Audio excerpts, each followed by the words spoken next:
Selamat sore semuanya, perkenalkan saya Dede Yudhana Santo. Saya mahasiswa UT UP BJJ Jakarta dengan NIM 0514066571. Pada kesempatan kali ini saya akan menjelaskan tugas 1 dari pemrograman berbasis web. Pada kali ini saya diminta untuk membuat web sederhana yaitu bernama SITA. SITA itu kepanjangannya Sistem Informasi Tracking and Transaksi Banjar Universitas Terbuka. Saya mulai dulu. Saya record dulu maksudnya. Oke.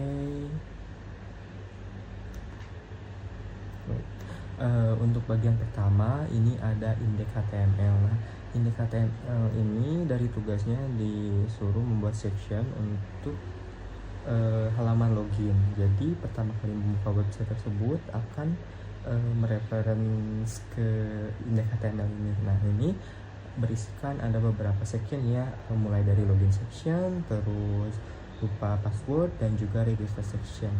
Nah, untuk bagian login section ini di sini ada on submit return handle login event.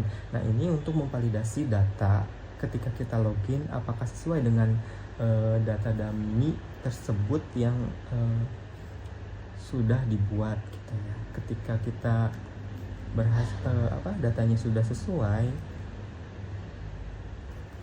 maka akan direference ke dashboardnya ya. Saya coba login ya. Nah, ini halaman login yang ketika berhasil karena datanya sudah sesuai. Nah, begitu pula sama dengan bagian modal forget password atau lupa password dan juga register section. Nah, ini bagian lupa password ini jadi modal pertama untuk meminta email untuk mengirimkan link reset, sementara yang kedua menyediakan form bagian register ya, mengirim form untuk daftar mulai dari nama lengkap, email, kata sandi dan juga lokasi tersebut. Nah, ini pakai placeholder record karena bersifat wajib diisi. Jadi ketika kita tidak mengisi data tersebut maka ada pemberitahuan itu harus diisi seperti itu. Nah, untuk bagian fake icon di atas ini, nah ini tuh logo UT sebagai identitas pada website tersebut. Oke. Untuk bagian berikutnya kita lanjut ke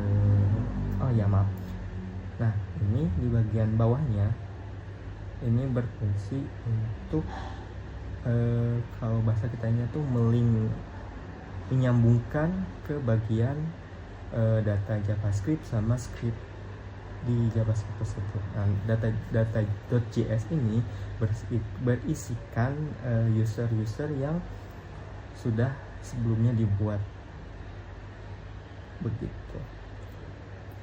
Oke, lanjut ke bagian dashboard ya. Nah, untuk di dashboard ini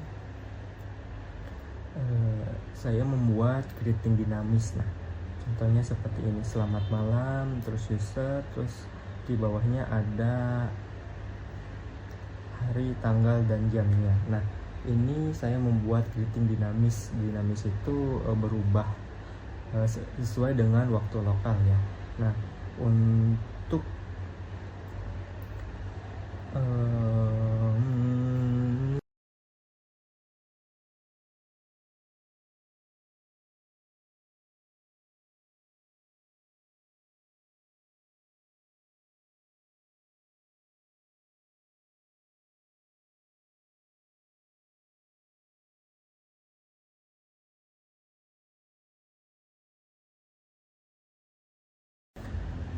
Nah, untuk di bagian dashboard ini saya membuat greeting atau sapaan yang dinamis ya. Jadi greeting dinamis itu akan berubah sesuai waktu. Terus script JavaScript mengambil jam lokal. Ada di di sini lah function greeting tersebut. Nah, ini mengambil jam lokal dan menghasilkan sapaan pagi, siang, sore, atau malam. Nah, sapaan ini tambahkan dengan nama pengguna dari data login tersebut ada di sini. Nah, untuk berikutnya ada navigation menu atau menu navigasi yang berbentuk kartu ya. Card ada informasi baca, tracking, pengiriman, dan juga histori transaksi. Ini ada di bagian sini, bagian atas. Nah, ini masuknya ke main section ya. Untuk berikutnya, ini kan kita membuat submenu di bagian laporan ini. Nah, untuk submenu tersebut akan berupa pop-up sesuai dengan permintaan di tugas tersebut ya. Ada monitoring progress jawaban ajar sama rekapan ajar.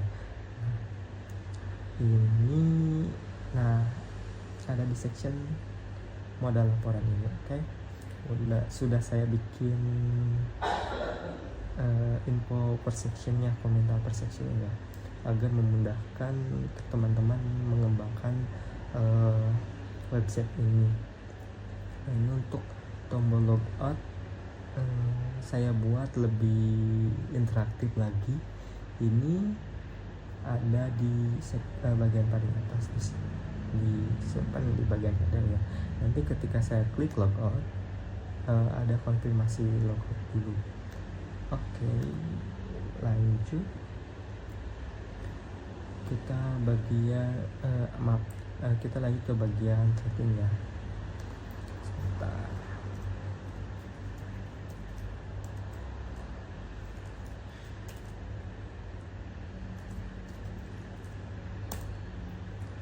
Nah, untuk bagian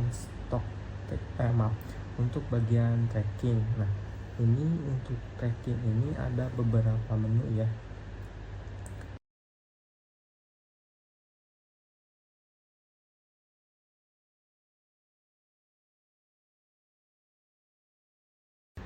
Nah, untuk tracking ini memungkinkan pengguna atau user melacak status pengiriman bahan ajar dengan memasukkan nomor delivery order atau DO. Komponen utamanya yaitu ada pencarian nomor DO-nya, lalu tampilan hasil pelacakan, timeline perjalanan, dan juga konfirmasi atau card nomor DO tidak ditemukan jika delivery order itu tidak ada di database-nya. Oke, saya coba pakai nomor DO atas nama Rina Wulandari ya. Nah,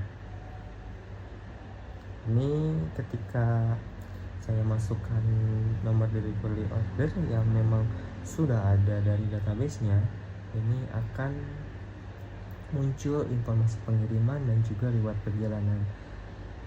Ketika saya memasukkan data yang tidak ada, maka akan ada informasi nomor DO tidak ditemukan, silahkan periksa kembali untuk nomor DO Anda. Seperti itu. Nah, lanjut ke bagian informasi bahan ajar.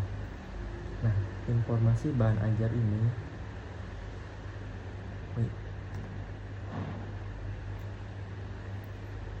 ada beberapa istilahnya, ada beberapa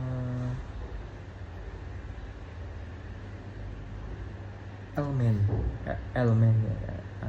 Ada tombol tambah baja yang baru, terus informasi tabel data, terus form tambah data, dan juga fitur navigasi untuk kembali.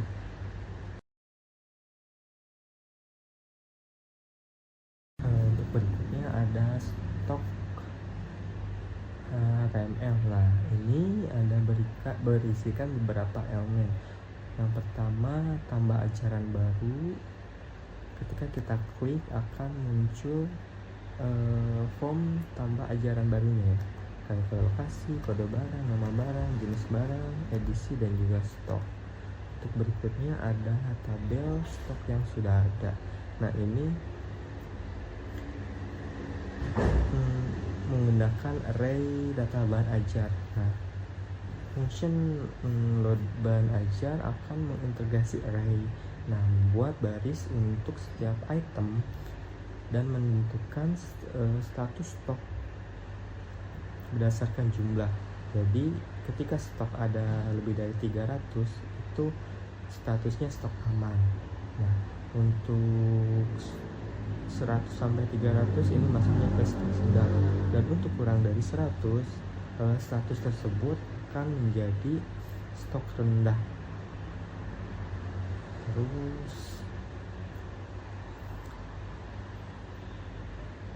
berikutnya di bawahnya ada summary atau ringkasan total jenis bahan ajar dan juga total stok keseluruhan. Oke, untuk berikutnya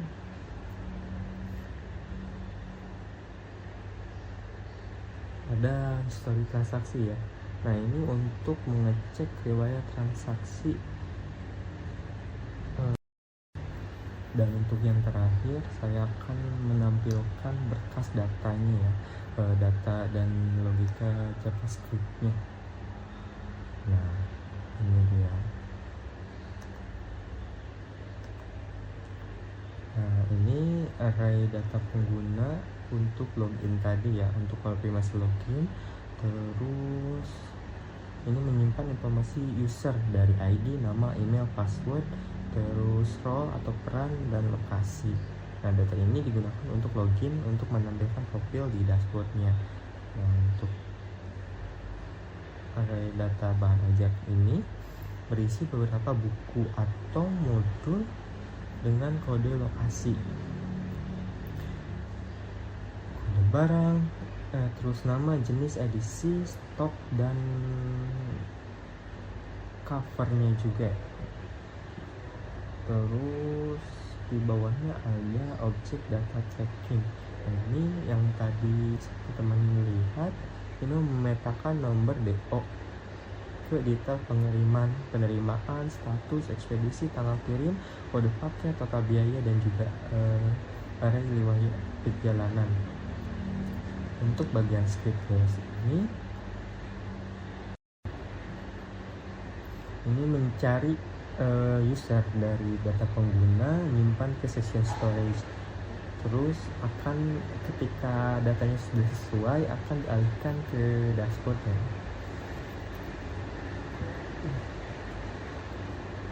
Terus jadi repository ini pakai HTML5, CSS3, dan juga JavaScript panel sebagai bahasa utama. Nah, data login ini disimpan di session storage sehingga status login akan hilang ketika browser ditutup. Beda lagi kalau kita menggunakan database secara langsung. Nah, ini fitur creating ini secara dinamis memanfaatkan waktu lokal user.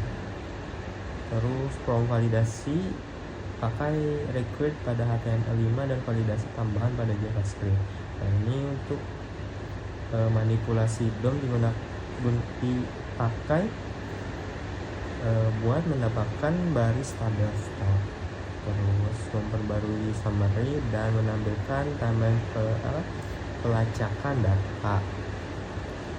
Nah, sebagai aplikasi prototip ini, repository ini belum punya backend ya atau basis data. Nah, pengembangan selanjutnya kita bisa menambahkan REST API atau penyimpanan data permanen, autentikasi yang lebih aman, misalnya pakai JWT, terus upload gambar, ekspor data ke Excel atau PDF, terus pemberitahuan secara real time dan juga chart untuk reporting. Terus, oke, mungkin itu saja yang dapat saya sampaikan.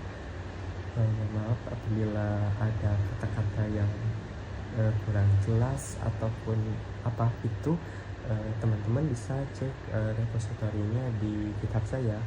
Nanti saya simpan linknya di kolom komentar atau di bagian caption untuk dipelajari lagi. Di situ ada markdown dan juga komentar setiap section, setiap script, setiap ada komentar setiap pada sectionnya yang lebih jelas lagi. Terima kasih, selamat malam.